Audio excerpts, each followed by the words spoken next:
Matter sir ये है कि मेरे ससुराल वालों ने और मेरी पत्नी ने मिलकर मुझे मेरी प्रॉपर्टी जो मैं अपनी पत्नी के नाम कर दूँ इस सिलसिले में मारा पीटा और मेरे दोनों हाथ पैर तोड़ दिए। टोटल मेरी बॉडी में 6 फ्रैक्चर आ रहा है। बहुत जद्दोजहद करने के बाद, ट्विटर पर बहुत मेहनत करने के बाद मेरी एफआईआर तब रजिस्टर की गई, लेकिन एफआईआर जो रजिस्टर की गई है मारपीट की, वो टोटल जो मेरी बेस कंप्लेंट थी जो मैंने पहले 5 अप्रैल को थाने में दी, उसके बाद 8 अप्रैल को डीसीपी ऑफिस में दी, मेरी उस बेस कंप्लेंट को ही चेंज कर दिया गया है। मैंने अपना एक बयान 12 अप्रैल 2023 को दर्ज कराया था। उस बयान को मेरे उस बयान को उसको एफआईआर में तब्दील कर दिया गया है। उसमें भी बहुत लूप होल हैं जो मैंने पकड़े हैं। अपनी मैटर यही है। और 27 मार्च के दिन की ये मेरे साथ की घटना है।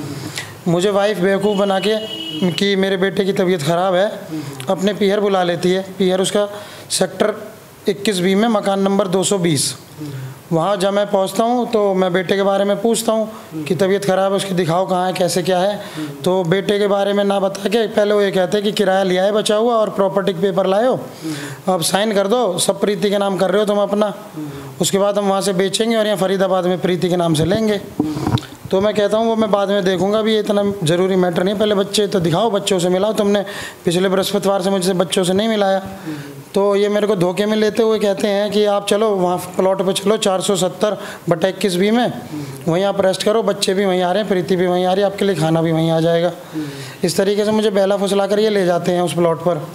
वहाँ पहुँचते ही अभिषेक थोड़ी इधर उधर की बातें करता है मेरे साथ, फिर मुझे शराब ऑफ़र करता है, मेरे लिए 2 बियर की बोतल मंगवाता है।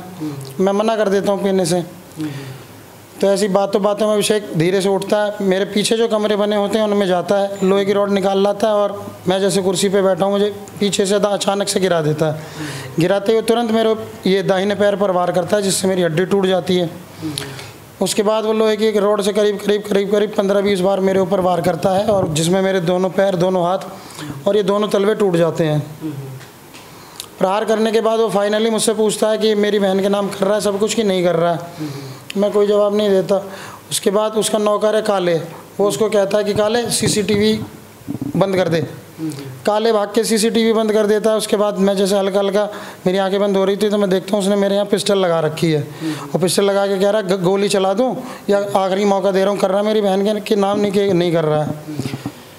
उसके बाद ये वहीं मुझे 2-3 घंटा ऐसी टॉर्चर करते हैं, मैं पड़ा रहता हूँ, दर से कराता रहता हूँ। करीब उसके बाद करीब मुझे घड़ी तो मुझे याद नहीं, लेकिन 1.5-2 घंटे होने के बाद मेरा बड़ा वाला साला अन्नू वो फॉर्च्यूनर में आता है, और वो फिर सबसे पहले तो जो मेरा खून बहा होता है उसे बाल्टियों से पानी से साफ़ करवाता है। ये लोग फिर मुझे पीछे फॉर्च्यूनर की डिक्की में डाल के पहले वाइट चादर बिछा लेते हैं उस पर, फिर उस पर डालकर मुझे ले जाते हैं बाहर। पता नहीं किन किन सड़कों पे घुमाते हैं, रास्ते में खूब धमकी देते हैं। कोई कहता मैं CIA से हूँ, कोई कहता मैं हरियाणा पुलिस से हूँ। फिर इनका प्लान जो बनता है, मुझसे कहते हैं कि अभी तुझे गाड़ी के नीचे कुचल के मार देंगे, और ऐसे कहेंगे कोई अज्ञात वाहनी से मार गया। ऐसा करते के बाद वो एक 2 हॉस्पिटल मुझे लेके जाते हैं। वहाँ मेरी हालत देखकर हॉस्पिटल स्टाफ बोलता है कि तो पुलिस केस, एक्सीडेंट केस तो है नहीं, इसकी तो पिटाई की है किसी ने बहुत बुरी तरह। तो वहाँ से भाग जाते। Finally Prachi hospital NIT Faridabad में है, उसमें पता नहीं है क्या सेटिंग करते हैं। वहाँ डॉक्टर मुझे बिना पुलिस कॉल किए, बिना मेरी शायद MLC भी नहीं बनी वहाँ, ना पुलिस कॉल हुई, मेरा वहाँ ट्रीटमेंट शुरू कर देता है। ऊपर से उसमें मेरे से ज़बरदस्ती एक वीडियो भी बनवाई जाती है, जिसका जिम्मेदार अभिषेक है। वो आके मुझे धमकी देता है हॉस्पिटल में कि इलाज कराना है कि नहीं कराना है, और इलाज कराना है तो जैसे मैं कहता हूँ वैसे वीडियो पे बोलना पड़ेगा। उस कारण मैंने वहाँ वीडियो बनवाई अपनी एक, लेकिन उसके बाद मुझे पता चला कि मेरी वाइफ ने मुझसे पहले ही वहाँ अपनी एक वीडियो बनवा रखी है कि ऐसे ऐसे बड़कल रोड पर मेरा एक्सीडेंट हो गया है, और अब वो मुझे यहाँ लाई है और अब मेरा यहाँ इलाज करा रही है, जो कि इसमें सारी बातें गलत हैं। बड़कल रोड पर मैं गया ही नहीं। मतलब मारपीट होने के बाद फिर आपने पुलिस कॉल किया? मैंने पुलिस कॉल उस टाइम डर से नहीं किया। उसके बाद 29 मार्च को मैं अपनी बीवी को थोड़ा सा बेवकूफ़ बनाता हूँ। मैं कहता हूँ कि मेरा इलाज अच्छा नहीं हो रहा, और डॉक्टर राजू वैश्य हैं अपोलो में दिल्ली में, वो मेरा इलाज अच्छी तरीके से करेंगे, तो मुझे अपोलो हॉस्पिटल ले चल। तो मुझसे कसम खाने को कहती है कि कसम खाओ पहले कि ठीक होने के बाद जब तुम इस हाथ से, जो मेरा हाथ तोड़ा गया था, साइन करने लायक हो जाओगे तो सारी प्रॉपर्टी मेरे नाम कर दोगे। मेरे अपने बच्चों की कसम खा के कहो। तो मैं मजबूरी में कसम भी खाता हूँ। उसके बाद ये मुझे एम्बुलेंस में बैठा के प्रीति अपोलो हॉस्पिटल सरिता विहार ले आती है। यहाँ मैं ऊपर इसे 2nd फ्लोर तक ले आता हूँ। वहाँ जब मैं पहुँचता हूँ मैं इससे कहता हूँ, इसका मन टटोलने के लिए कि अब ये क्या चाह रही है, मैं इससे कहता हूँ कि मेरी बहन ने पुलिस को कॉल कर दिया, पुलिस आती होगी। ये और इसका भाई तुरंत वहाँ से भाग जाते हैं मुझे अकेला ये छोड़कर। मामला कब से चल रहा है? ये मामला चल रहा है करीब करीब 26 मार्च को संडे था, उससे पहले 19 मार्च से चल रहा है, उससे और पीछे जाएंगे तो 15 मार्च को प्रीति साजिश के तहत मेरे दोनों बच्चों को ये कहते हुए कि इनके बच्चों के स्कूल के पेपर ख़त्म हो गए हैं, 2-4 दिन मामा के यहाँ रह लेंगे, वो इनको बच्चों को छोड़ आती है, खुद साजिश के तहत 19 मार्च को मेरे घर से भाग जाती है। मामला होने से पहले भी आप लोगों के बीच में झगड़ा होता था? मामला होने से पहले शुरुआती तौर पे प्रीति के माता पिता का घर में इन्फ्लुएंस, दखलंदाजी बहुत ज़्यादा रहता था। 2012 में मेरी शादी हुई, 2013 से ही प्रीति के माता पिता की वजह से रिश्तों में तनातनी शुरू हो गई। 2013 में प्रीति मुझे पहली बार छोड़कर गई, तब वे पहली बार गर्भवती थी, जिसके तहत मेरा पहला बच्चा मेरा बेटा हुआ, वो वहीं फरीदाबाद में पैदा हुआ। उसके बाद 17 अक्टूबर को वो पैदा हुआ, 2 अगस्त को ये गई थी पहली बार छोड़कर, 17 अक्टूबर को बेटा पैदा हुआ। 2 मार्च 2014 को मैं अपने बेटे को और प्रीति को वहाँ से ले आया, तो पीठ पीछे प्रीति के पिताजी ने वहाँ मेरी NIT थाना फरीदाबाद में कंप्लेंट दे दी कि मैं उनकी बेटी को भगा कर ले गया। उसके बाद पुलिस कार्रवाई भी हुई, प्रीति ने मेरे पक्ष में बयान दिए, जिससे आहत होकर इसके माता पिता ने इससे रिश्ता ख़त्म कर लिया। उसके बाद मेरी बेटी पैदा हुई, ये उसे भी देखने नहीं आए कभी। फिर इसी तरीके से मेरी बेटी 3 साल की हो गई।